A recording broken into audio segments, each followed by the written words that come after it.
जय हिंद साथियों। आज चलिए हम लोग देखते हैं गोली पृष्ठ से प्रकाश का अपवर्तन n2/v इक्वल माइनस n1/u बराबर n2 माइनस n1/r को प्रूफ करते हैं। यह इंटरफाइनल की बोर्ड की परीक्षा में बहुत महत्वपूर्ण टॉपिक है। ज़्यादातर ये क्वेश्चन सीधे परीक्षा में पूछा जाता है कि इसे प्रूफ करिए आप, ठीक, और इस पर न्यूमेरिकल भी बनते हैं।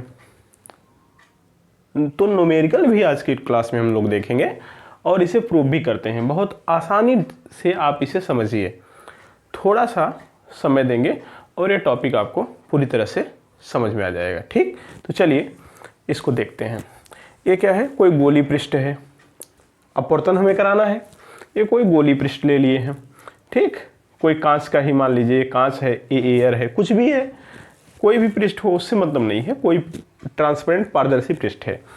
तो ये पहला माध्यम है, दूसरा माध्यम है। सर क्यों पहला माध्यम कह रहे हैं? क्योंकि जिस माध्यम से किरण जाती है, अर्थात वस्तु यहाँ है, ऑब्जेक्ट यहाँ है, तो इससे किरण जाएगी, इस तरह से किरण ले जाएंगे। तो जिस माध्यम से किरण जाती है उस माध्यम को हम क्या कहते हैं? पहला माध्यम। और जिसमें किरण जाती है उसको क्या कहते हैं? दूसरा माध्यम कहते हैं। अपवर्तन के बाद जहाँ किरण पहुँच रही है उसे दूसरा माध्यम, और जिस माध्यम से चलते हैं उसे पहला माध्यम। सीधी सी बात है। तो चलिए इमेज बनाए इसका। ये ऑब्जेक्ट है, कोई वस्तु है इसके सामने, और इसका प्रतिबिंब बनाइए, तब ना प्रतिबिंब की दूरी, वस्तु की दूरी, ये सब आएगा। यू क्या है? वस्तु की दूरी है। वी क्या है? प्रतिबिंब की दूरी। तो वस्तु की दूरी तो आपको क्लियर है। सर वस्तु की दूरी तो क्लियर है, हाँ वस्तु की दूरी क्लियर है। वक्रता त्रिज्या भी क्लियर है, पी से सी तक वक्रता त्रिज्या, ये भी क्लियर है, बाद में हम लिख देंगे। अभी पहले इमेज, पूरा इसका इमेज बना लेते हैं, ठीक। तो इससे क्या करोगे? कम से कम 2 किरणें ले चलना होगा।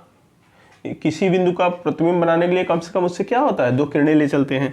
तो ले चलो, एक किरण हम यहाँ लेके गए, कहाँ? यहाँ पर गिर गई, ठीक। अब इस पॉइंट पर गिरी है तो यहाँ पर अभिलंब खींचोगे। कहाँ से खींचोगे? सर सी से खींचेंगे। तो सी से अभिलंब खींच लो। सी से अभिलंब कैसे खींचोगे? इस कलर से खींचो ताकि अभिलंब अलग दिखे।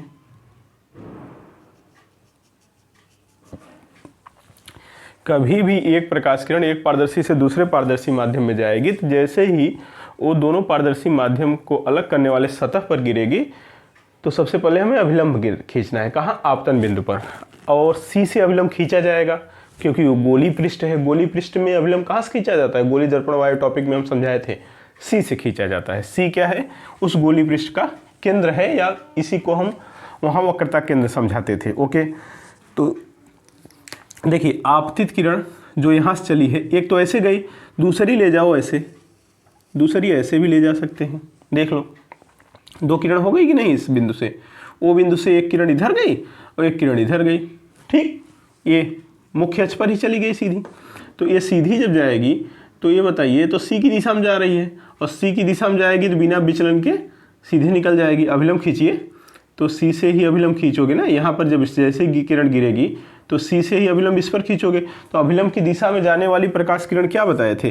बिना विचलन के सीधे निकल जाती है। बिना विचलन के सीधे निकल जाती है, क्योंकि ऐसे केस में I 0 होता है, R 0 होता है, डेल्टा भी 0 होता है। किस केस में? अपवर्तन, जब पारदर्शी वाले केस में।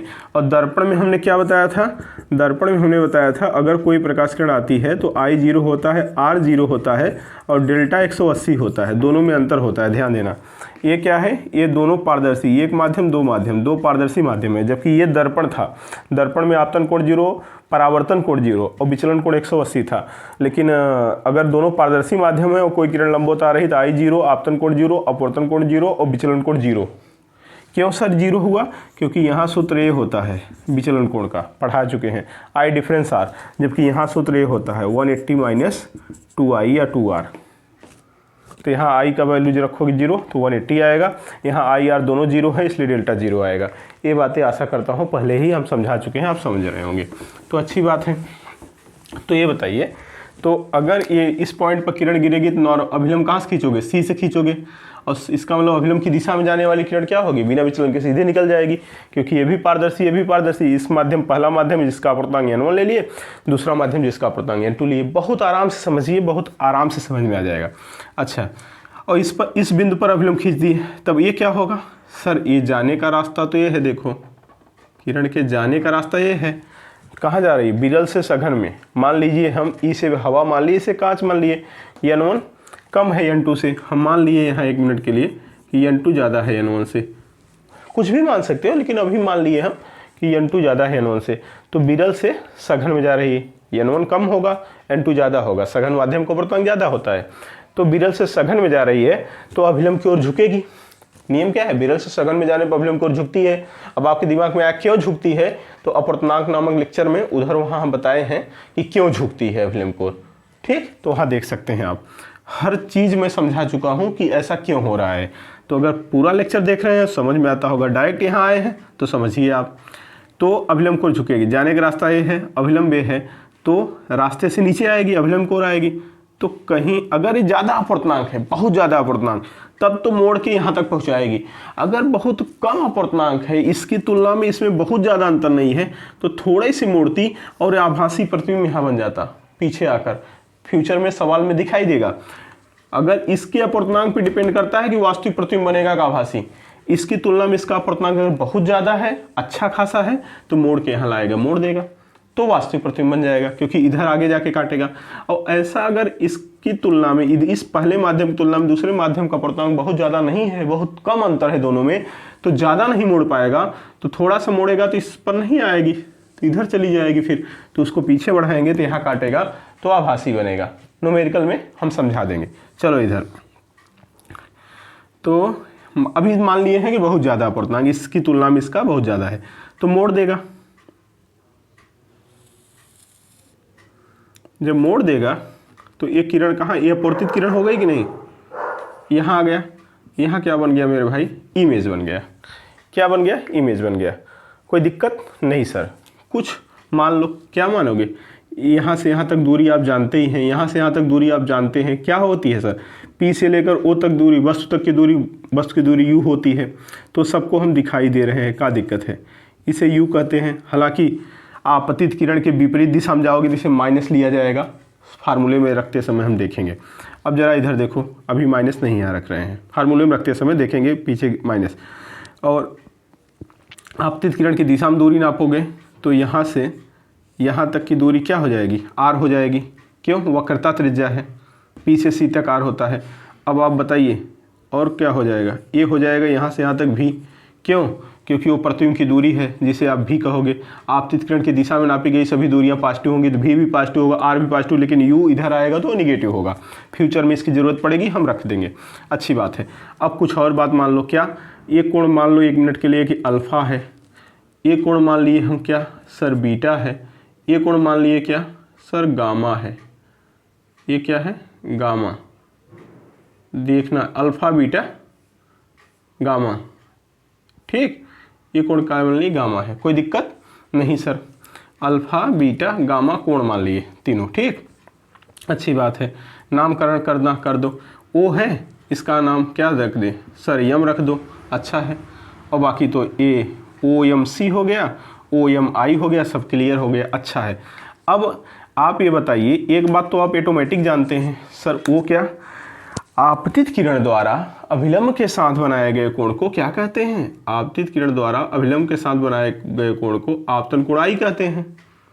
और अपवर्तित किरण द्वारा, अपवर्तित किरण ये है और अभिलंब ये है, अपवर्तित किरण द्वारा अभिलंब के साथ बनाए गए कोण को क्या कहते हैं सर, अपवर्तित किरण द्वारा अभिलंब के साथ, ये अभिलंब था ना, अभिलंब के साथ बनाए गए कोण को क्या कहते हैं, अपवर्तन कोण आर कहते हैं।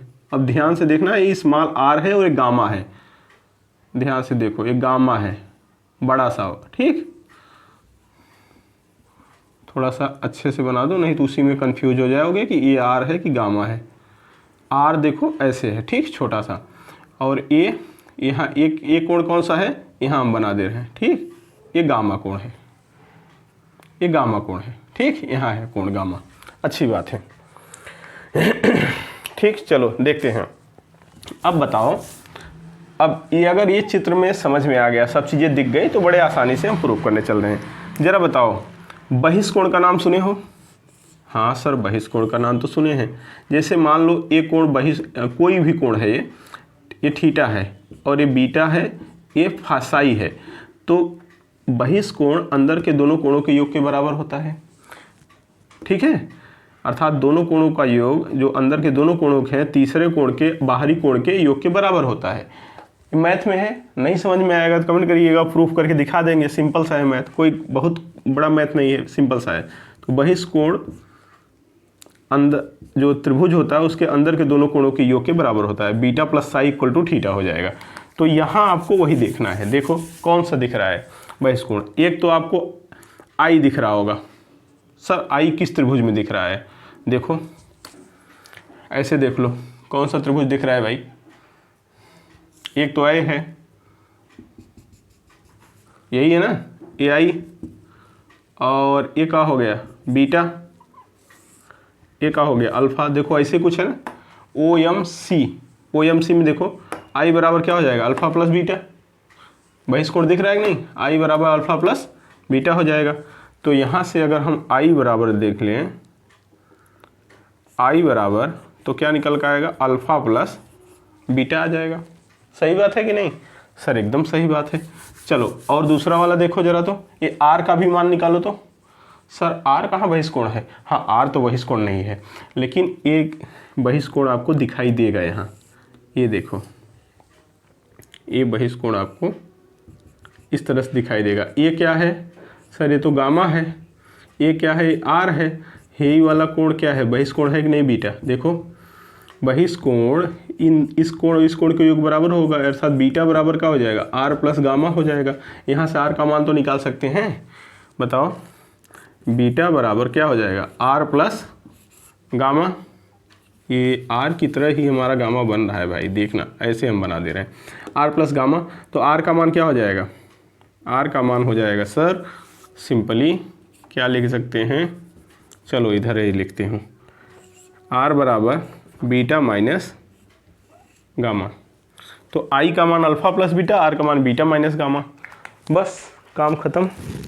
आई आर आ गया, लास्ट में sine i upon sine r रख देंगे, काम खत्म हो जाएगा। एक काम और कर लेते हैं, अल्फा बीटा गामा का मान निकाल लेते हैं। अल्फा बीटा गामा का मान निकालने के लिए क्या करना होगा? बहुत छोटी बात करना होगा, बहुत बड़ी बात नहीं, कुछ नहीं करना है, टेंशन ना लो। एक यहीं अभिलंब खींच दो, ठीक, एक लंब खींच दो, अभिलंब क्या, एक लंब खींच दो। इसका नाम यम से लेकर यहाँ तक आए तो क्या रख दें? यन रख दो, कहीं है नहीं यन ना, यन रख दो। तो यम यन क्या है? एक अभिलंब है। यम यन लंब है, लंब है कहाँ? मुख्य अक्ष पर, मुख्य अक्ष पर। लेकिन मजे की बात यह है कि अगर ये कोण छोटा होंगे, i alpha beta gamma r, ये सब बहुत छोटा होंगे। क्यों? क्योंकि उपाक्षीय किरणों के लिए बात हो रही, पैराक्सियल रेज के लिए बात हो रही। मतलब समझ रहे हो? इतने बड़े बड़े कोण नहीं है, तो आपको दिखाने के लिए मैं बताया।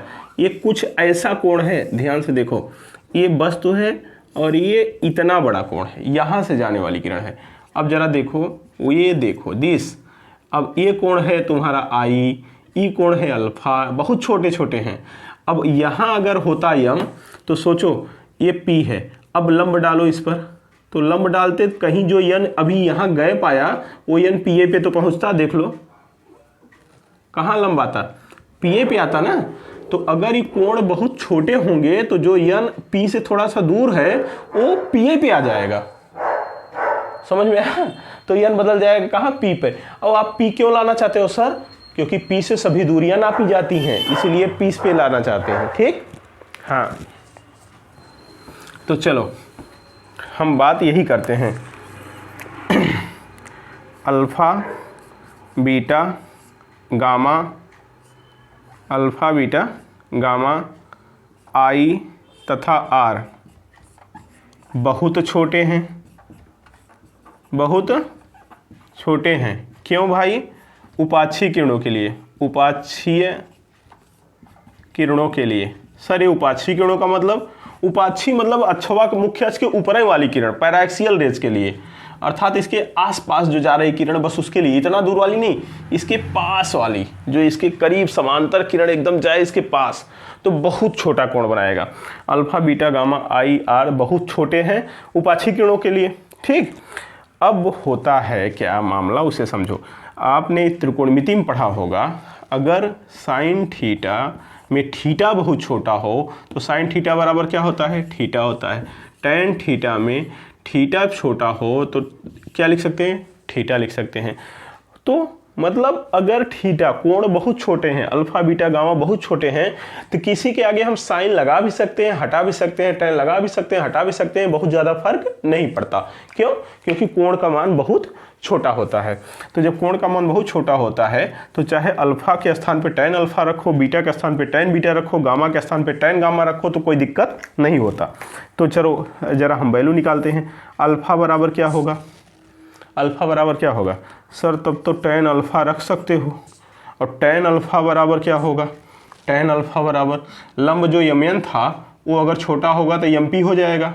ठीक है, क्या हो जाएगा, mp पक्का। इसका मतलब क्या हो जाएगा, mp। तो mp लंब बटे आधार कहाँ से, po, mp बटे क्या हो जाएगा, po हो जाएगा। p से ही तो हो जाएगा, देखो mp, क्योंकि ये इतना छोटा है कि n कहाँ हो गया, n कहाँ पहुँच गया, n नियरली कहाँ पहुँच गया, p पर। ये अगर अल्फा बीटा गामा r बहुत छोटे होंगे तो n कहाँ पहुँच जाएगा, p पे। n नियरली इक्वल टू क्या हो जाएगा, p। तो n p पे हो जाएगा। तो n के स्थान पे हम क्या रख देंगे, p रख देंगे। तो mp अपन po, जो डिस्टेंस हम n से नापते हैं वो डिस्टेंस हम कहाँ नापेंगे, p।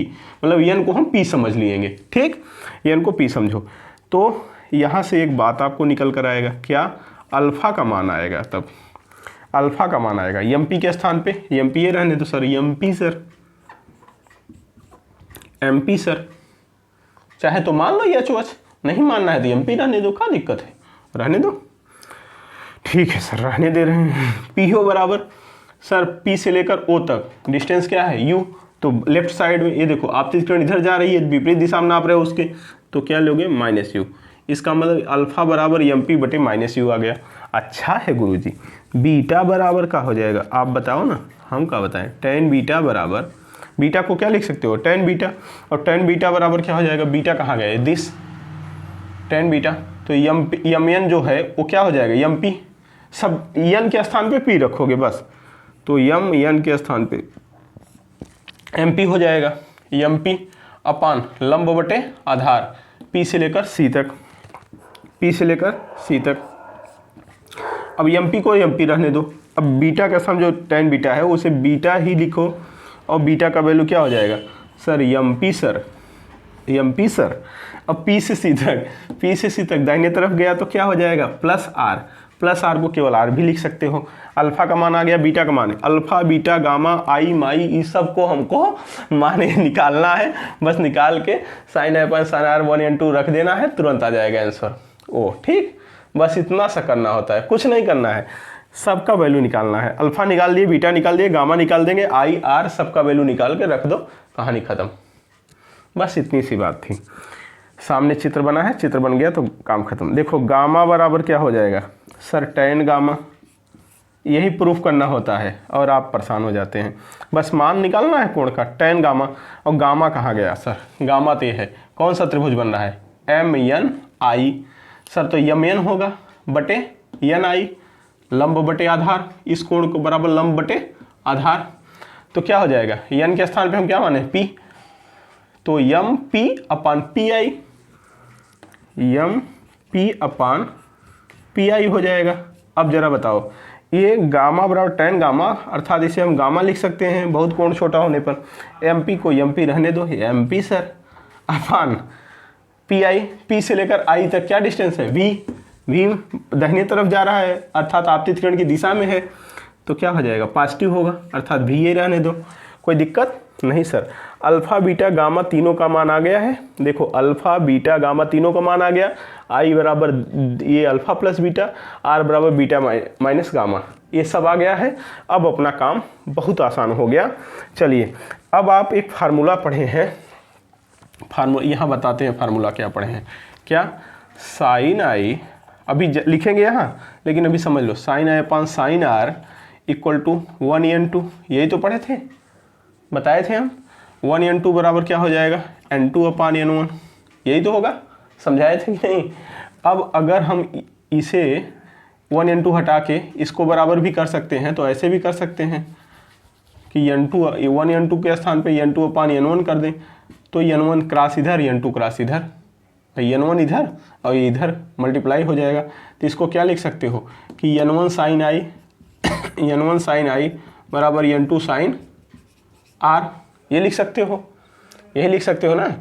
तो डायरेक्ट ये फार्मूला स्नेल के नियम से, ये भी स्नेल का नियम ही है। तो स्नेल के नियम से, स्नेल के नियम से क्या हो जाएगा, n1 साइन आई, एक बार लिख दे रहा हूँ, हटाऊंगा था ये, n2 साइन आर। ये भी आप कह सकते हो बड़े प्यार से, कैसे, मतलब किसी भी माध्यम का पूर्णांक और उस माध्यम में साइन आई, फिर अगले माध्यम का पूर्णांक उसके साथ साइन आर का गुणनफल इक्वल होता है। ठीक, सीधी सी बात है। n1 साइन आई बराबर n2 साइन आर। अब ये बताइए, अभी तो आप चर्चा कर रहे थे कि कोण बहुत छोटा है, आई आर सब बहुत छोटे हैं, तो आई आर बहुत छोटा है तो साइन क्यों लिख रहे हो, साइन हटा दो। तो n1 आई बराबर n2 आर लिख सकते हो, n1 आई बराबर क्या लिख सकते हो, n2 आर। तो ऐसे भी तो लिख सकते हो, n1 आई बराबर n2 आर लिख सकते हो कि नहीं, n1 आई बराबर n2 आर लिख सकते हो। फिर क्या होता है, आई और आर का मान यहाँ से उठा के यहाँ रख दो, काम हो गया। आई और आर का मान यहाँ से उठा के यहाँ रख दो, फिर अल्फा बीटा गामा के रूप में वैल्यू आ जाएगा, जो यहाँ से वहाँ रख दो, काम खत्म, हमारा काम हो जाएगा। अब देखिए ये क्या है, n1 आई n2 आर, समीकरण 1, 2 और 3 से। क्या, अब हम इधर कर रहे हैं कौन है समीकरण से, समीकरण 1, 2 तथा 3 से, 1, 2 तथा 3 से क्या हो जाएगा बताओ। n1 तो n1 रहेगा ही, n1 तो n1 रहेगा, ठीक, ये सब बातें पहले की हैं, n1 रहने दो। आई के स्थान पे अल्फा प्लस बीटा, आई के स्थान पे अल्फा प्लस बीटा बराबर n2 रहने दो, आर के स्थान पे beta minus gamma, beta minus gamma. अब बस कुछ नहीं करना है, अल्फा बीटा बीटा गामा सबका मान यहाँ दिया है, रख दो, अल्फा बीटा गामा का मान रख दो, काम खत्म, मान रखो, काम खत्म। बस कैसे रखें सर, n1 अल्फा, अल्फा का मान क्या है, mp upon minus you, plus beta का मान क्या है, mp अपान आर बराबर n2, बीटा का मान mp सर अपान आर माइनस गामा का मान mp, कितना मस्त है mp सर अपान गामा कहाँ है जी, तो मज़ा ले रहे हैं सब, हाँ mp अपान b। अब आप देख लो mp mp mp mp, यहाँ से mp कॉमन लो, यहाँ से mp कॉमन लोगे, एक बचेगा, यहाँ से mp कॉमन हो जाएगा, बाहर आ गया mp, इधर भी mp है, mp बाहर लो, तो यहाँ से भी mp बाहर हो जाएगा, यहाँ से भी mp बाहर, यहाँ भी एक, यहाँ भी एक, यहाँ भी एक, यहाँ भी एक, और यहाँ mp, यहाँ mp कट जाएगा, mp से कट जाएगा नहीं, तो आपका क्या हो जाएगा, ऐसा हो जाएगा। देखो एक बार हम लिख दे रहा हूँ, n1 डायरेक्ट ले चले गुणा कर दे, समझ जाएंगे आप भाई, ये सब mp स्वाहा, तो n1 को अंदर गुणा कर दो। अब इतना तो आप समझदार हैं, इतना हम मान के चल रहे हैं कि आप समझदार हैं, तो हाँ मजाक नहीं, मजाक हम नहीं कर रहे हैं जी।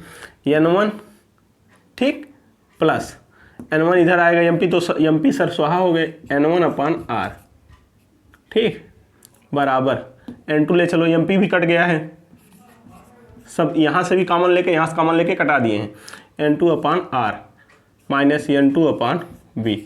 भैया कुछ न करो, इसको जो माइनस n2 अपान बी है इधर ले लो, और n1 अपान आर है इसको उधर ले चलो, आपका कहानी बन गई गुरुजी। n2 अपान आर इधर आए तो माइनस बात इधर हो जाए प्लस, तो n2 अपान वी, और ये n1 अपान माइनस यू है, तो n1 minus you, n1 minus you. देखो नीचे तो नहीं जा रहा है, दिख रहा है ना सबको, नहीं तो हम कब मेहनतें बेकार हो जाएगा, दिखना चाहिए, इसी के सामने है, अभी तक तो दिख रहा होगा।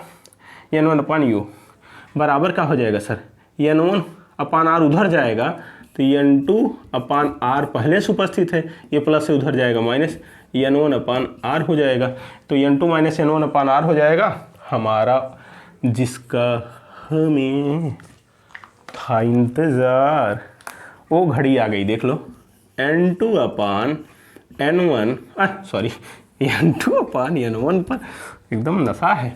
N2 upon V minus N1 अपान U बराबर क्या हो जाएगा, N2 माइनस N1 अपान R। अरे बोलो, हेंस प्रूव्ड, ये तो सिद्धम हो गया। कौन क्या है पता है ना, N1 क्या है, पहले माध्यम का अपर्तनांक, N2 क्या है, दूसरे माध्यम का अपर्तनांक, V क्या है, प्रतिबिंब की दूरी, U क्या है, वस्तु की दूरी, N2 क्या है अभी बताया यार, R क्या है, वक्रता त्रिज्या। भैया हो ही गया, समझ में आए। ई हो तो हा प्रूफ, कहाँ का, इंटर का, समझ में आएगी होए, बोर्ड में आए, बस कुछ कर ही के ना है ना ढंग से अगर देखा। अब इसका कहानी हटा दें, ये तो समझा दिए थे, ये बीच में समझाने के लिए आपको हम बनाए थे।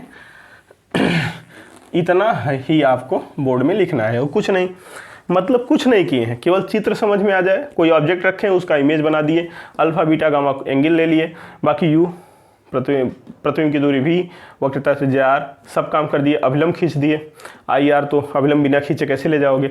और बाद में एक लंब खींचे हैं अल्फा बीटा गामा का मान निकालने के लिए, ठीक है, मान निकालने के लिए हमें कुछ हमने किया ही नहीं है। आई का मान निकाल लिए, आर का मान निकाल लिए, कैसे, बहिष्कोण लगा के, किस रूप में, अल्फा प्लस बीटा और बीटा प्लस गामा, इस रूप में निकाल लिए, अल्फा बीटा के रूप में। आई आर का मान निकाल लिए, ठीक। जब आई आर का मान निकाल लिए तो हमें अल्फा बीटा गामा चाहिए, किस रूप में चाहिए, अब भाई पी से सब दूरी नापी जाती हैं तो पी ए के रूप में चाहिए। तो लंब जो खींचो यन, तो हमने कहा कुपाक्षी किरणें, चूंकि इतना दूर से क्यों ले जाओगे, बहुत पास से ले जाओ, इमेज ही तो बनाना है। किसी बिंदु का इमेज बनाने के लिए दो किरणें चाहिए, चाहे जहाँ से ले जाओ। ये तो आपको दिखाने के लिए इतना दूर ले गए, बहुत पास से ले जाएंगे दिखेगा नहीं, तो बहुत पास से ले जाओगे तो अल्फा बीटा गामा सभी कोण छोटे होंगे, आई आर छोटा होगा। और अगर छोटा होगा तो थीटा को साइन थीटा लिख सकते हो, थीटा को टैन थीटा लिख सकते हो। ये त्रिकोणमिति आ गया। बस अल्फा बीटा गामा का मान निकाल लिए हैं, कहाँ, यहाँ देखो, अल्फा को टैन अल्फा लिख सकते हो, ये टैन अल्फा बराबर एन कहाँ बदल जाएगा, पी पर, क्योंकि कोण छोटा होगा तो एन पी पे पहुंच जाएगा। हमने अभी चित्र बना के समझाया भी, ठीक। अल्फा बीटा गामा तीनों का वैल्यू निकाल लिए और काम हो गया। यस, स्नेल का नियम लगा दिए, n sine i n two sine r. कहाँ से आया ये वाला, तो अगर ये एन नहीं समझ में आएगा तो यहाँ मैं बता दे रहा हूँ, इतने में आए, इतने में कैसे, छी गंदा बात कर दिए master. Sine i upon sine r बराबर N2 अपान N1। अरे 1 N2 होता है जिसे N2 अपान N1 लिख सकते हो, और N1 क्रॉस इधर, N2 क्रॉस इधर हो जाएगा। N1 साइन आई बराबर का N2 साइन आर हो जाएगा कहानी। वही चीज़ यहाँ लिखा हूँ, स्नेल का नियम, इसे भी स्नेल का नियम कहते हैं, यही ये भी स्नेल का नियम है। डायरेक्ट रख दिया, साइन हटा दिया आई आर से, ठीक। और प्रूफ हो गया। इसका स्क्रीनशॉट ले लो, फिर इस पर न्यूमेरिकल करते हैं, ठीक। स्क्रीनशॉट लो, न्यूमेरिकल करते हैं।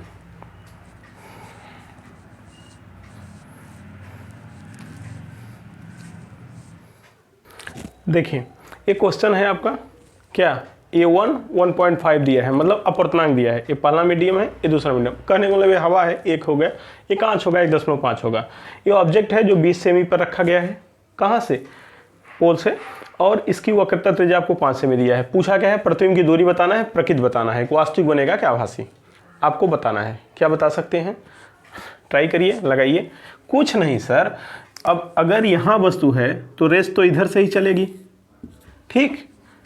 इसका मतलब अगर पोल से वस्तु की दूरी आएंगे तो रेस के विपरीत दिशा में आएंगे। आपतित किरण के विपरीत दिशा में आओगे तो क्या होगा, u माइनस होगा वैसे भी। तो क्या दिया है आपको, दिया है सर u बराबर -20 सेमी दे दिया है कि नहीं। और ये देखो दाहिनी तरफ जा रहे हो, दाहिनी तरफ जाओगे तो r बराबर क्या हो जाएगा, r बराबर 5 सेमी। सर 5 सेमी क्यों पॉजिटिव लोगे, जी हाँ, क्योंकि आपतित किरण की दिशा में, दिशा इधर है, पॉजिटिव लोगे, 5 सेमी हो गया। सर इमेज कहाँ बनेगा पता नहीं, बाद में देखेंगे। अब देखो दिया क्या है, अब ये पहला माध्यम है, इधर से किरण जा रही है तो ये आपका N1 बराबर हो जाएगा, और ये क्या हो जाएगा सर, ये तो N2 हो जाएगा, ये N2 हो जाएगा। अच्छी बात है। अब इसको 3/2 भी लिख सकते हो, अच्छा लगने के लिए लिख लोगे, 1.5 या 3/2 दोनों सही है। तो इसका मतलब N1 बराबर हो गया आपका 1 और N2 बराबर क्या हो गया 3/2। और पूछा क्या है सर, V के बारे में पूछा है। अब फार्मूला आपके पास है, क्या फार्मूला है सर, हल कर रहे हैं हम लोग, N2 upon v minus n one upon u, अभी अभी फार्मूला बताए थे, equal to n2 minus n one upon are.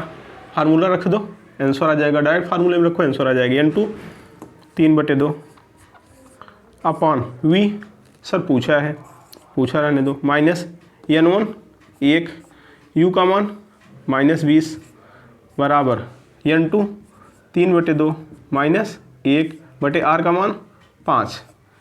तो इसे हल करो, ये क्या हो जाएगा, 2 1 का 2, 3 माइनस 2 बराबर 1, 1/2 अर्थात 1/2 1/5, 5/5 1/10 हो जाएगा। सीधा सीधा इसे हल करोगे तो देख लो, नहीं तो कहोगे 3/2, 2 1 का 2, 3 माइनस 2/2 अर्थात 1/2 और बटे 5 है, 5 का यहाँ गुणा होगा 1/10 हो जाएगा।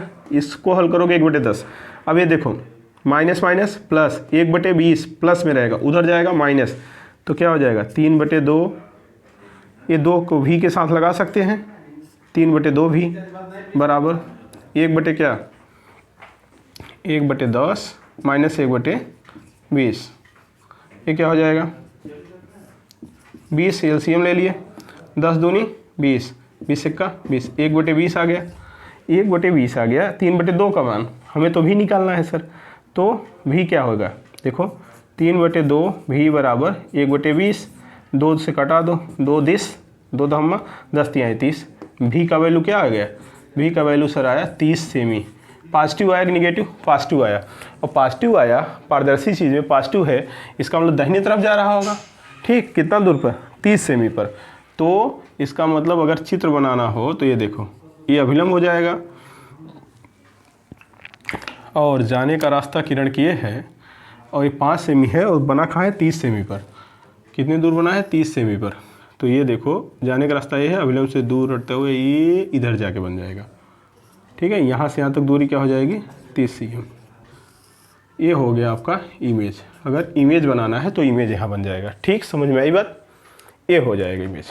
तो देख लो, स्क्रीनशॉट ले लो, और हम इसी सवाल को, यही सवाल सेम, कुछ नहीं चेंज कर रहे हैं, बस अपूर्णांक बदल रहे हैं, और फिर आपको समझाते हैं कि मान लीजिए इधर जल है, इधर जल है, अपूर्णांक दे दिया 4/3, और इधर सेम कांच दे दिया। अब क्या होगा, अब आपको लगाना है, लेकिन अभी पहले स्क्रीनशॉट इसका ले लीजिए, नहीं कहोगे कि सर उसी में खिचड़ी हो गया। तो पहले इसका स्क्रीनशॉट लो, फिर हम यही सवाल बदल देते हैं, सब कुछ डाटा वही रहेगा, केवल अपूर्णांक बदलेंगे, फिर देखते हैं क्या होता है इसके साथ, ठीक, क्योंकि अभी अपूर्णांक ज़्यादा है, इसके सापेक्ष इसका बहुत ज़्यादा अपूर्णांक, ईसा 1 है, इसका 1.5 गुना, लेकिन जब हम जल ले लेंगे, जल के सापेक्ष ही बहुत ज़्यादा नहीं होगा। अभी बताए थे कुछ देर पहले कि जब अपूर्णांक में बहुत अंतर नहीं रहता तो बहुत अच्छा मोड़ नहीं पाता, तो पीछे ही आके काटने लगता है। क्या ऐसा होगा क्या, चलो देखते हैं आगे क्या होता है। पहले इसका स्क्रीनशॉट ले लो, समझ लो ऐसा ही सवाल आएगा, ठीक, ओके, हो गया होगा, चलो इसे मिटाते हैं। तो सेम सवाल पे हमें कुछ नहीं करना है, तो इसको हम हटाते हैं और बाद में आपको फिर बनाना पड़ेगा, अब जो भी होगा देखा जाएगा। इधर देखो, सब रहने दो, बस ये 4/3 कर दिए, अर्थात इधर जल ले लिए, पहला माध्यम क्या हो गया, जल हो गया। अब आगे देखो, आप लोग बनाओ कैसे लगेगा। पूछा गया है प्रतिबिंब की दूरी प्रकृति, सेम बात, वही चीज़, पूरी बात वही है, कुछ अंतर है जी, कुछ तो अंतर है। u क्या है -20 सेमी होगा, r क्या होगा +5 सेमी होगा, n1 क्या होगा 4/3 होगा, n2 क्या होगा 3/2 होगा।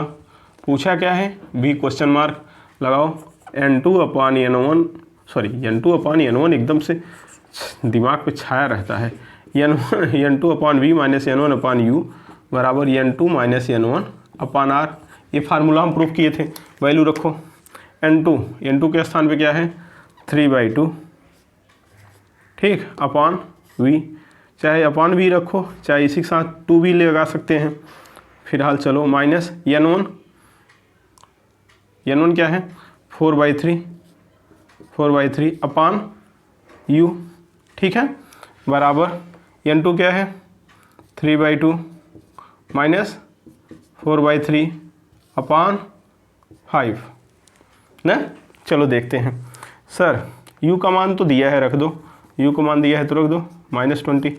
अब ज़रा सॉल्व कर लोगे, देखो 3/2 -4/3, यहाँ देख लो 3/2 -4/3, क्यों यहाँ खिचड़ी करें, यहाँ सॉल्व कर लें। 6 LCM हो गया, 2 तिहाई 6, 3 त्रिक का 9, ये 9 हो जाएगा। 2 तिहाई 6, 3 त्रिक का 9 माइनस 3 दूनी 6, 4 दूनी 8, 1/6 आ जाएगा। ठीक, इसका मान 3/2 -4/3 का मान 1/6, 1/6/5, 1/6/5, तो 5 का मल्टीप्लाई 1/30 हो जाएगा। इतना तो आता होगा सबको गुणा भाग, तो इसका वैल्यू कुल मिला के कितना हो जाएगा, 1/30 हो जाएगा। अच्छा है सर, ज़रा इसका देख लो, तो माइनस माइनस प्लस, ठीक, कटा दो, ऐसे ही कर देते हैं। यहाँ देखो 4/3/20, 20 यहाँ आ जाएगा, 4/3 × 20, 4 5 20, 5 6 15, 1/15 आ जाएगा। इसका वैल्यू इसे हल करोगे क्या आ जाएगा, 1/15 माइनस माइनस प्लस, तो ये हो जाएगा आपका 3/2v प्लस 1/15 बराबर 1/30। भाई साहब उधर पक्षांतर करो इन्हें, तो 3/2v बराबर 1/30 माइनस 1/15। अब इसे ज़रा हल करो, 30 LCM ले लो, 1 - 2, इसे LCM लो, हल करो, तो 1 - 2 माइनस 1 क्या आ गया, 30 आ गया। कितना, 3/2v बराबर 3/2v बराबर माइनस 1/30 आ गया। 2 से कटाओ, 15 आ गया, और 15 तियाँ 45। देखो v बराबर क्या आ गया, -45 सेमी आया। देख लो पहले -45 आया कि नहीं, देख लो पहले, देखो आ जाएगा कि नहीं -45, देख लो गुणा भाग करके अपना। -45 क्या बता रहा है, ज़रा समझो। प्रतिबिंब वास्तविक हुआ का आभासी, ये बताओ। दाहिनी तरफ जाएगा तब प्लस होगा ना, इधर ही माइनस कर रहा है, इसका मतलब इधर ही होगा ना। इसका मतलब अगर जल ये है, ये कांच है, तो दोनों के अपूर्णांक में बहुत ज़्यादा अंतर नहीं है, जिस कारण ये बहुत ज़्यादा इसे मोड़ नहीं पाया। इसकी तुलना में बहुत ज़्यादा अपूर्णांक नहीं है, तो अभिलंब तो खींचे, जाने का रास्ता भी ठीक ठाक है, कोई दिक्कत नहीं, ये रास्ता था। लेकिन ये हुआ क्या, कुछ ऐसे किरण चली गई, निमुड़ी नहीं। जब ऐसे चली गई 45 सेमी पीछे, अर्थात 20 है। अब ये किरण जो गई है यही पीछे आएगी, ये वाली, क्योंकि आगे तो काटेगी नहीं, ऐसे जा रही है, तो आगे कहाँ काटेगी, ये देखो। और ये जो किरण जा रही थी, इसको भी पीछे बढ़ाओ, यहाँ काट दी, यहाँ इमेज बना। तो कौन सा इमेज बना, आभासी, काटते हुए प्रतीत हो रही है। तो प्रकृत क्या हो जाएगा, आभासी, और दूरी कितना आएगा, 45 सेमी। कैसा बना, आभासी। तो आशा करता हूँ ये बात भी समझ में आ गया। ठीक, देख लो, और थोड़ा खुद से हल करो, नहीं तो मज़ा नहीं आएगा, खुद से हल करना।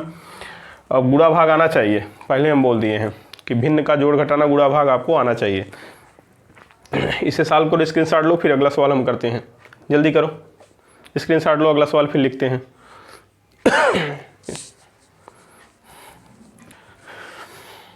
चलिए देखिए जरा, देखिए सवाल, ठीक करा है। कांच के गोले का व्यास, डायमीटर दिया है 10 सेमी, अर्थात इसका पूरा डायमीटर 10 सेमी है। कोई कांच का गोला है और बाहर हवा है, हवा में कोई आग अर्थात कोई व्यक्ति इस डस्ट पार्टिकल को देख रहा है, कुछ कह लो इसमें है, ठीक है, जो सेंटर से 1 सेमी की दूरी पर है। ये चित्र बना के दिया है, सेंटर से 1 सेमी की दूरी पर है, इधर से देख रहा है, तो उसे इमेज कितनी दूर पर दिखाई देगा, कहाँ से, इस पृष्ठ से या पोल से कितनी दूरी पर दिखाई देगा। एक क्वेश्चन है कि इमेज का डिस्टेंस बताना है आपको, और इसका डायमीटर दिया है, और आपको क्या दिया रहेगा, एक कांच है, तो कांच है तो आपको पता ही है इसका अपूर्णांक 1.5 या 3/2।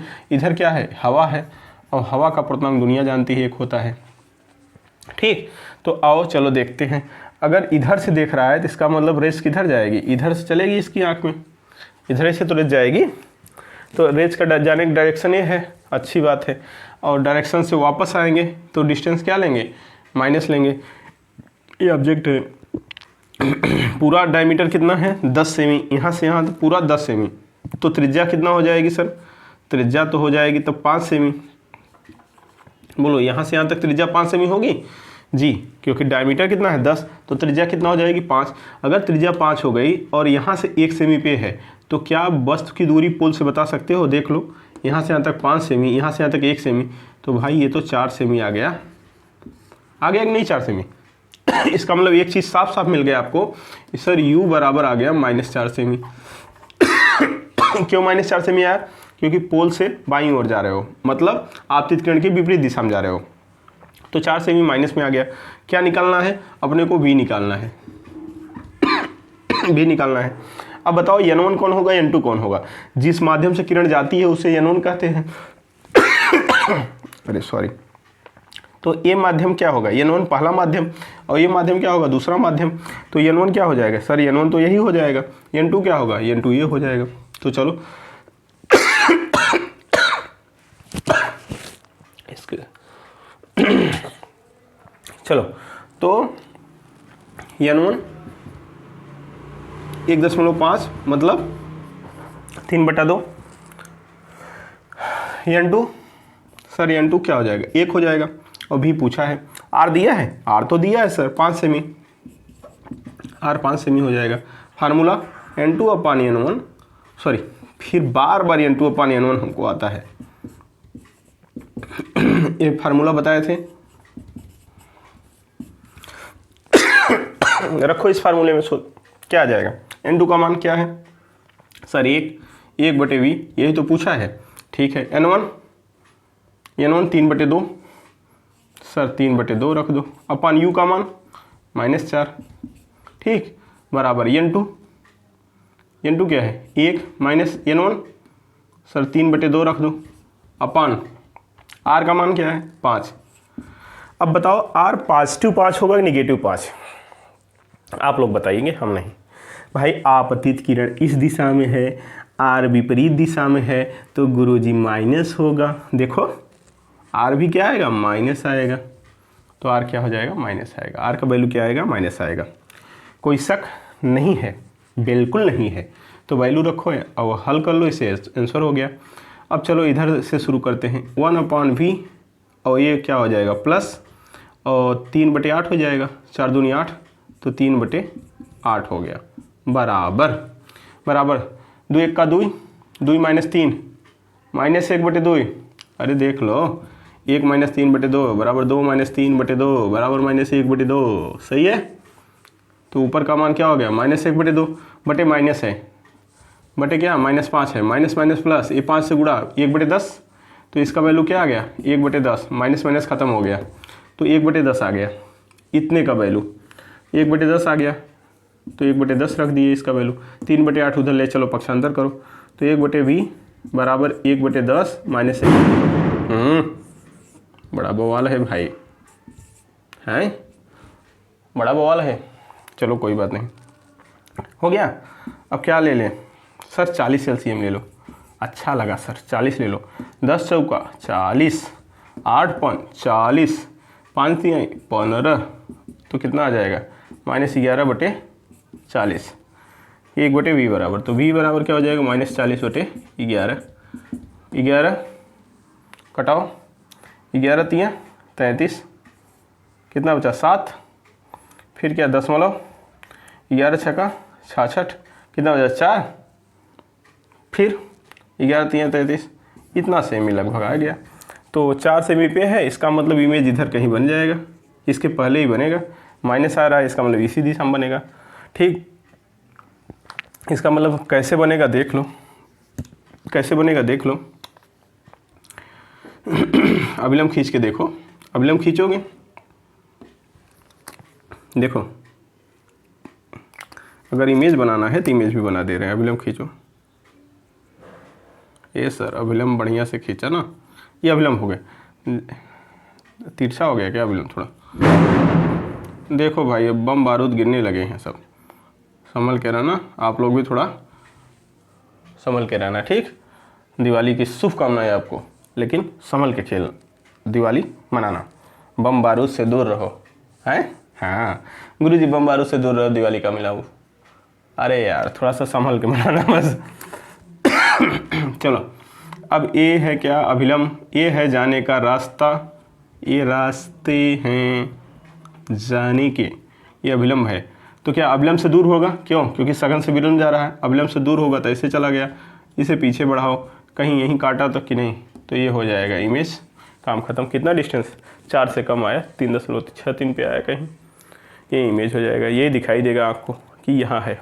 समझ में आया? अगर इस तरफ से देखता तो कुछ नहीं, कोई दिक्कत नहीं था, इस तरफ से देखता फिर भी आप ऐसे ही करते क्या? अब इधर से देख रहे हैं आप, हैं? इधर से देख रहे हैं, आपकी अखियाँ अंखड़ियाँ झाई पड़ी पंथ निहार निहार, इधर देख रहे हैं, ऑब्जेक्ट यहाँ है। सेम वही सवाल था, वही सवाल है। तो ये रेडियस ऑफ अर्थात ये सेंटर से दूरी पोल की, अब ये पोल ही बन जाएगा भाई। इधर से देख रहे हो तो रेज ऐसे आएगी ना, इस ऑब्जेक्ट से इस आँख में जाना चाहती है तो ऐसे आएगी। देखेंगे क्या होगा। तो ये दूरी क्या हो जाएगी, अरे 5 सेमी तो यहाँ से यहाँ तक था, 1 सेमी और दूर है, तो टोटल क्या हो जाएगा 6 सेमी। ये यहाँ से यहाँ तक क्या हो जाएगा 6 सेमी। आने वाली रेज की विपरीत दिशा में जा रहे हो, आने वाली रेज के विपरीत दिशा में जा रहे हो, तो u बराबर -6 सेमी हो जाएगा। सर पोल क्या हो जाएगा, ये रेडियस ऑफ कर्वेचर, यहाँ से यहाँ जा रहे हो, दाहिनी तरफ जा रहे हो। अरे पगलू तो किरणिया तो इधर से आ रही है, इसका मतलब आपतित किरण के विपरीत दिशा में ऑब्जेक्ट की ओर जा रहे हो, तो माइनस ही तो लगे। r का मान क्या हो जाएगा माइनस, हाँ नहीं तो प्लस ले लो तो कहानी बन जाए। ये भी -5 सेमी, क्यों, अब ये मत करना दाहिनी तरफ है। अरे भाई आप वस्तु तो यहाँ है ना, वस्तु से अर्थात किरण इधर से आ रही है, तो आपतित किरण के विपरीत दिशा में जाओगे तो माइनस, आपतित किरण की दिशा में आओगे तो प्लस। दाहिनी तरफ प्लस तब लेते थे जब वस्तु इधर होती है ना, इधर से जाती है किरण तब ना दाहिनी तरफ प्लस लेते हैं। इधर से किरण आ रही है तो काम उल्टा हो जाएगा। तो आपतित किरण की दिशा में पॉजिटिव लेंगे और विपरीत दिशा में नेगेटिव लेंगे। तो विपरीत दिशा में जा रहे हो तो 6 भी क्या हो जाएगा -6, और r का मान क्या हो जाएगा -5 सेमी। सही है। और बाकी तो वही पुरानी बातें हैं, घिसी पिटे डाला। ये क्या हो जाएगा सर, ये N1 हो जाएगा क्योंकि किरण यहाँ से आ रही है। ये क्या हो जाएगा, हवा है, ये है, ये हो जाएगा, पुरानी बात है। N1 बराबर क्या 1.5 या 3/2। N2 बराबर क्या 1 भी पूछा है, बताओ। N2 अपान b माइनस N1 अपान u बराबर N2 माइनस N1 अपान r। रख दो वैल्यू आंसर, वैल्यू रख दो, हल करो आंसर। N2 3/2 अपान v माइनस, आई यहाँ माइनस का पारे पोरे। N1 क्या है, N1 1, आई महाराज गड़बड़ कर था। N2 का मान 1 हो, इतना जल्दबाजी में है। दिवाली, दशहरा, धनतेरस। 1 अपान v माइनस N2 का मान 1 हो गई है, देख ला। N1 का मान 3/2 अपान u कहाँ है -6 बराबर N2 1 माइनस N1 3/2 अपान r कहाँ गए -5। मतलब केवल एक चीज़ बदला है u, बस बाकी सब वही है, पुरानी बातें हैं। घिसी पिटे कर दो, क्या हो जाएगा, ये 3 दूनी 6, 2 दूनी 4, ये प्लस हो गया 1/v प्लस 1/4 हो जाएगा कि नहीं, बराबर ये 2 1 का 2 माइनस 1/2 माइनस प्लस 1/10। ये तो पुरानी बात है, उधर पक्षांतर करो। 1/v बराबर 1/10 माइनस 1/4 बराबर, जल्दबाजी कर दिए हो तो आप हल कर लीजिएगा, वैसे हम तो हल कर ही दिए हैं। सर 40 एलसीएम फिर ले लें, अरे 20 ले इसका था, काहे 40 लेबर, इतना गंदा। 10 दूना 20, एकदम 4 पंचे 20 माइनस 3/20 1/v बराबर, तो v बराबर क्या हो जाए -20/3, तीछाक 18, फिर तीछाक 18 क्या माइनस, और -6.67 सेमी पे, मतलब 6 सेमी यहाँ तक है, ये है, इसके पीछे दिखाई देगा, हाँ 6.67 सेमी। तो चलो चेक करते हैं क्या सही बात है। 6.67 सेमी पीछे आएगा ना, देखो चेक करते हैं।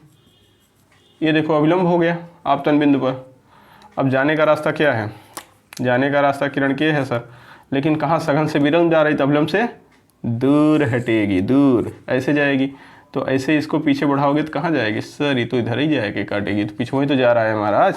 तो ये हो गया आपका इमेज 6.67 सेमी पे, इसका मतलब इमेज सही है। समझ में आया तो होमवर्क एक रहेगा, क्वेश्चन लगाइएगा। हम आपको होमवर्क दे रहे हैं, क्वेश्चन आप लगाएंगे। इसका स्क्रीनशॉट लीजिए, क्वेश्चन दे रहा हूँ, ठीक। देखिए सामने क्वेश्चन पड़ा है, ये देखिए क्वेश्चन सामने है।